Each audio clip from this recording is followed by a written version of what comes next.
Welcome to the Advanced Preservation Guide.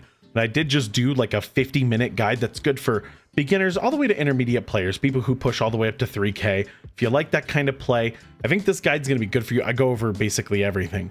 This video is going to be a deeper dive on stats so we can really get into the weeds with things, maybe talk about gearing a little bit, certain things that you might be interested in as a preservation player.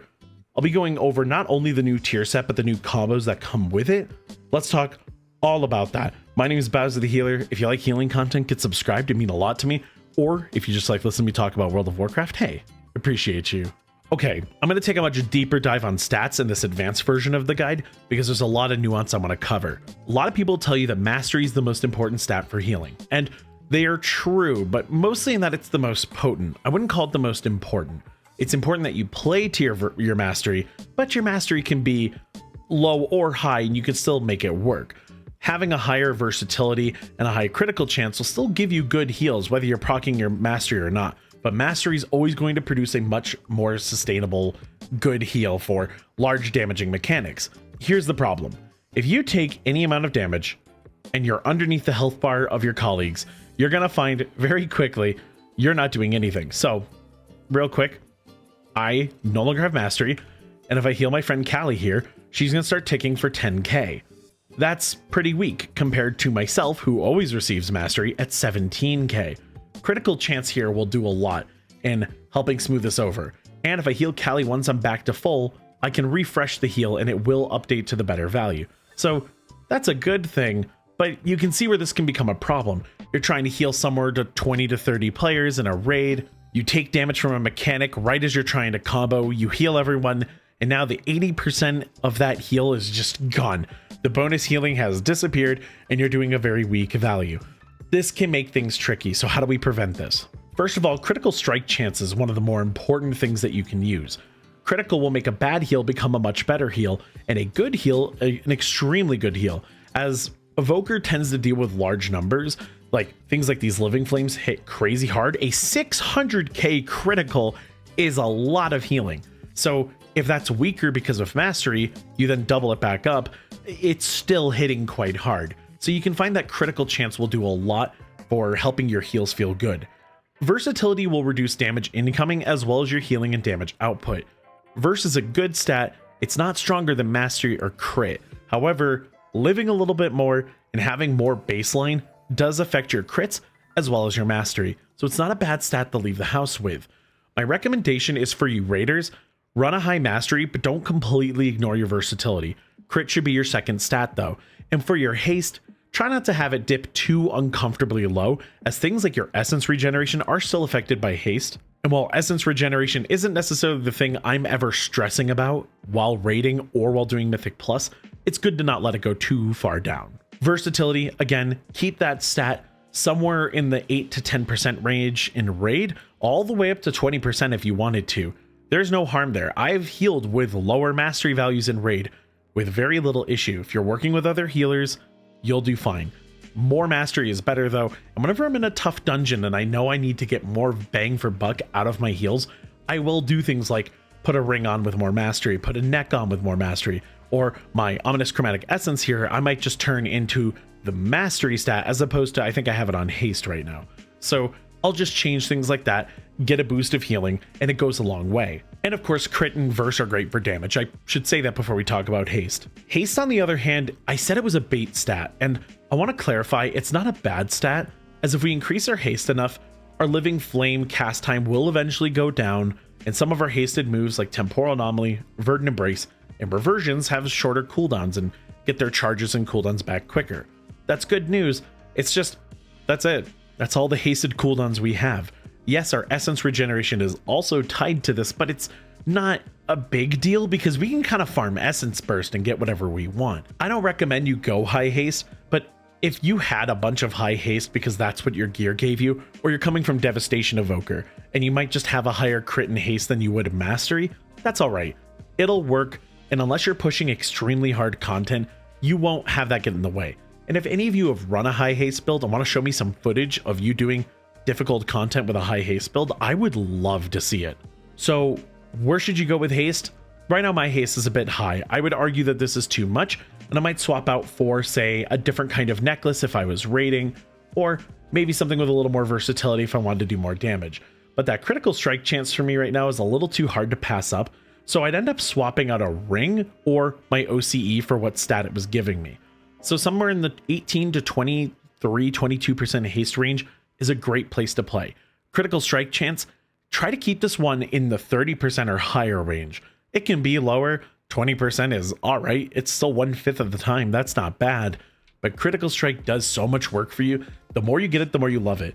I like crits so much, this Rage Feather's getting replaced with an Augury. And no, I'm not kidding. I like crit that much. Like I said, versatility, try not to go below 7-8% at worst. And you can go as high as 20%. If you're in PvP stat territory with like 30% verse, note that it works just fine. You could run a high mastery, high verse build with an okay amount of haste and low crit and still get the job done. It's just you're dealing with big numbers, and big numbers doubling is typically better. It's not the end of the world. Have fun with your stats and play to what feels good. And again, raiders, bring up the mastery more. Mythic Plus players, bring it up as needed. But you're going to want to keep a healthy balance of versatility and critical strike. And if you ever need to adjust these stats, remember, this is the best reason to bring around these runes and things like the Tepid file of versatility. This is going to let you adjust your stats. If you need more verse, you should be running Tepid versatility. If you want just a kick more of mastery, throw in a hissing rune and let it do its job. Now, I don't want to spend too long on items, and I don't like making best in slot lists. And you might be going, Bazzer, why is that? Because a lot of people adhere to a best in slot list like it's the only thing they can wear. I want you to understand why we have the stats we do and what you can do with them. Because Prez has a lot of viability in it, so I want you to play around with that viability for whatever you do. If you pug all the time for Raid and for Mythic Plus, the items you're going to grab are going to be different than somebody who plays with a confident team that they can rely on. So I'm going to quickly go through some items that I like and why. I'm not going to go through everything, but this is what I'm currently running. This will shift around as time goes on, obviously. Legendary. Let's just get this out of the way. If you have the Lego, this is your first buy. Get the item that upgrades it. It's this second person who sells anything from the second raid from Aberrus. And we're in Valdrakken right here. And so if you're trying to find Bullion items, you go here. Also, if you're trying to get Bullions, just do LFR. I'm not kidding. Just go to LFR looking for raid, blast a few bosses, find your Bullions, go buy something. It costs 2 for a thing. Your legendary is best in slot, right? There's nothing else better than this. Go grab it, grab an offhand of your choice, whatever stats you need. But honestly, this is your best item, but not all of you are going to want to craft it. Not all of you are going to be like, oh, bro, I don't want to put all the gold into this and the crafting materials and I get it. If you don't want to get it, I have an option for you. But this is best in slot. Your first purchase, if you have a Lego, is just grab a Scale of Awakening. It'll upgrade to 1 of 14, and then you can just bring it all the way up. It's 100% worth it, and they did fix the bug. So if you were there trapped, unable to level up your Lego, that has been fixed. So real quick, let's blast through it. I want to talk about the weapon first. If you don't have a Lego, go for Carnilax the First Light. Do 1,000,000 arcane damage over 3 seconds. And by the way, if you're on dev, this does even more damage. It's awesome. If you have a Lego, you can pick this up as a fun weapon swap in dungeons. Swap over to this, blast the mobs, and then go back to your Lego. You'll want to write a custom macro for swapping your gear or whatever you have to do to get your gear to swap mid-dungeon, because your weapon can swap. You can't move around other things, so changing gear sets isn't good enough. You do actually need to unequip the weapon and re-equip the new weapons. So that can be really fun. Whispering Incarnate Icon, as far as I know, is worse than Ominous Chromatic Essence. There's too many words.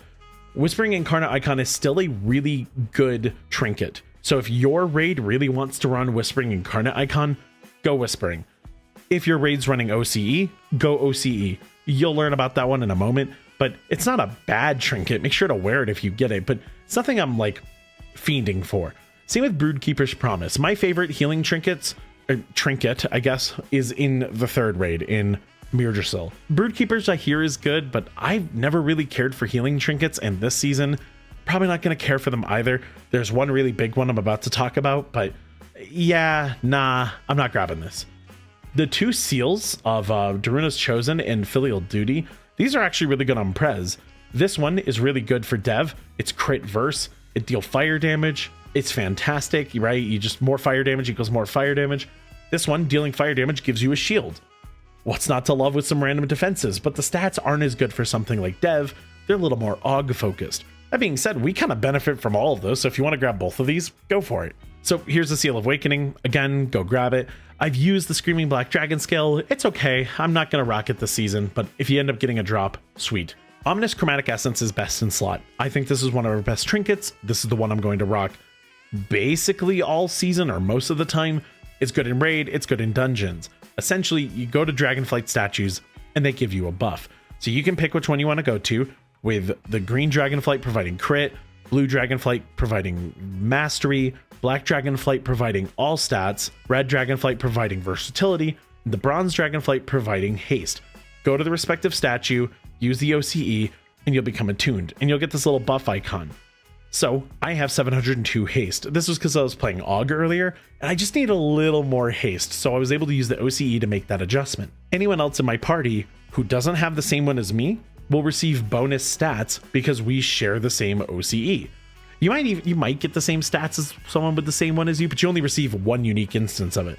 So you want to get your whole raid to have all 5 colors. For you as a healer, you can grab any color because your stats will work with all of them. So because our damage is supplemental and not the most important thing in the raid, if your team's lacking the all stats, go grab the all stats. If your team needs a verse grabber, go grab the verse one. Totally fine, very flexible. Hate to leave home without it. Rashok's Molten Heart it got nerfed. It's good, right? A little bit of extra healing, some mana if you need it. You shouldn't. You run Energy Loop. Honestly, the versatility is okay. Am I gonna run it? No. If you really like the idea of granting overhealing and then getting versatility to your teammates, this isn't a bad choice, so maybe this could be up your alley. Give it a shot if it sounds interesting. Neltharion's Call to Chaos is mostly just for damage, and because it's kind of random, you don't really get to choose when this works, but it's fun. Grab it if you like it. But Ward of the Faceless Ire is my best in slot Mythic Plus trinket. If you're not progging, it's not a big deal. But if you're ever going into uncharted territory or you're pugging a lot, this is a gigantic 423,000 shield on a 1-minute cooldown on the first upgrade level. So this number only goes up as you upgrade it. I cannot talk enough about how many runs I have saved because of this trinket. Grab it. If you're a pug star, that's your best friend. Beacon of the Beyond got giga nerfed. Don't recommend that. Voice of the Silent Star has good stats on it and provides stats stolen from your teammates. Really cool, really unique item, but it doesn't have any health on it. So I lose 2,800 stamina. Yeah, nah, not the one for me. If you get one, feel free to run it. If you're progging or pushing high content, you might want to swap to a normal cape, but it is fun. I want you to know it's there. When it comes to Dreambinder, this weapon is good. I don't think it's better than Carnalex the First Light ever, but it's still cool. So if you like collecting cool weapons, it's cool. Go grab it. Smoldering Seedling is one of 2 healing trinkets that I love. Smoldering Seedling, just throw Verdant Embrace onto the seedling, and they're just going to pump out heals for the remainder of their life. They do grant you mastery at the end, which is nice, but you take this because it's a nice little healing buddy. And remember, hands-off healing is really strong healing. Naimu's Unraveling Spindle is a damage trinket. It does even more damage against an immobilized target, but get this. After you're done channeling, you get 3,391 mastery at rank 1. That's a lot of mastery. You can go from a good amount of mastery to, somewhere in the diminishing return level of mastery. It's incredible. I love it. If you want something that is both a damage trinket, it has intelligence on it, and it provides mastery, you could use this like a healing cooldown that just pumps up your mastery and makes you just chuck out heals for a little bit. So if that sounds fun, go for it. You will not be disappointed. Okay, on to some fun trinkets. Blossom of Amirjacel, some people love this, some people don't love it, and I haven't been able to try it. My guildmaster, who's also a preservation evoker, Fire and Light, I love you.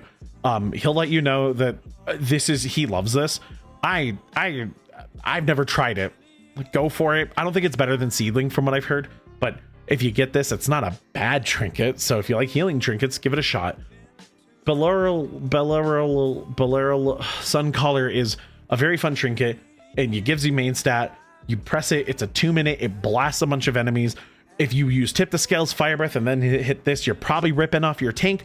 A 10 out of 10, super fun. Don't use it in raid. Not useful for prog, but it's super fun. So if it sounds fun to you, go have fun. Speaking of fun, Augury of the Primal Flame.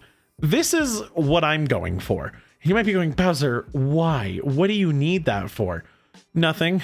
I just like damage. I like crit so much that I'm going to take the crit trinket with the crit stats and go into really high keys. I just like crit and damage. No, I'm not kidding. That's why I'm grabbing it. Is it best in slot? No. Am I running it? Hell yeah, I'm running it. Okay, so how does our 2 set and our 4 set work? Well, real quick, just to recap, empowered spells increase Reversion's healing by 50% for 8 seconds, and Reversion's healing has a chance to cause your next living flame to cast instantly and deal 50% increased damage or healing, stacks up to 2 times. Note that every reversion is a real reversion, and thus the more of these we have out, the higher the chances that we get a living flame. Now our living flames on their own are already pretty good. However, the instant cast ones are quite nice. However, as you can see, sometimes getting a proc can take a little bit. How do we deal with this? Well, first of all, I just want to note whether you run my living flame build or not, still use these as good spot heals, because an echo and an empowered living flame go a really long way to saving the day of someone's poor life who got back hit or smacked by a mob or ripped thread or whatever happened to them. But it also changes our opening. Before, our opening was something along the lines of throwing a temporal anomaly, doing damage, and then waiting for damage to happen, and then cashing out our echoes with, say, like a double dream breath or something, or if there was nothing to do, a reversion or living flame at the chance at essence burst. Well, now I recommend you move into the pull, temporal anomaly, and then before you do damage or as you do damage, hit reversion, and then keep doing your thing. Wait for procs to come, and then when they do, throw your living flame, damage or healing. Every leaping flame will also be empowered, which is rad, and we have all these heals ticking. So I could even still do something like a temporal anomaly dream breath and get myself double dream breaths on targets with reversions, which will mean they're receiving bonus healing while getting instant cast living flames that I can send out as heals in a pinch. There's a lot to unpack here, but the long and the short of it is that be flexible with these combos. If you're still lost on comboing, I have a whole video about comboing and I'll try to have that link down below. But realistically, all you have to do is get reversions out frequently and often, and you'll find that you get instant cast living flames, you can do bonus healing to people, and you can still do all your normal combos. It's the only issue that you're going to run into is that temporal anomaly reversions are weaker. So you do get weaker heals. So that provides me with one more combo to give you before we go. Double double. Echo, echo, reversion, reversion. Please ignore these gigantic numbers. Again, that's a golden hour interaction. So this is 4 echoes out at once, all ticking. This could be you and the 3 DPS because you don't always need to be healing your tank. But if your tank is suffering, feel free to spend one of these on the tank. This provides a steady flow of living flames to start, and they'll all be real reversions, meaning that everyone will be ticking for a normal amount, which means when you stack a double dream breath on top of them, you get a lot of healing. And that's the important part.